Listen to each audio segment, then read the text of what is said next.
الانتربيرسونال سكيلز التفاوض لحظه، ولكن العلاقه القويه مع الدكتور دي اللي بتخليك تكسب على المدى البعيد.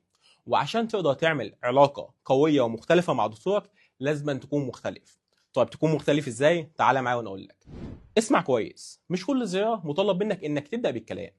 اوقات الدكتور هو اللي بيكون محتاج انه يتكلم، هو اللي بيكون محتاج انه يفصل شويه عن كم الشكاوي اللي سمعها من البيشنت على مدار اليوم. فادي لدكتورك فرصه انه يتكلم، وحاول تلاحظ التفاصيل بسيطة، زي مثلا عيد ميلاد دكتورك امتى.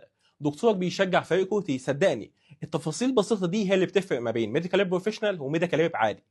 وحاول تفكر خارج الصندوق، مش كل زيارة مطالب منك انك تقول كل البنفيتس في التريتمنت بتاعك.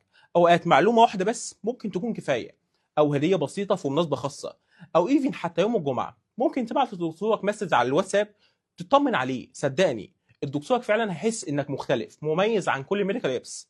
العلاقه القويه ما بتتبنيش في يوم وليله، ولكن لو بنيتها صح صدقني هتكون اقوى من اي تفاوض. في الفيديو اللي جاي هنتكلم على سكيل كلنا محتاجينها، وهي الكاستمر سيرفيس سكيلز. فلو عايز تعرف يعني ايه كاستمر سيرفيس سكيلز بمنتهى البساطه استناني الفيديو اللي جاي.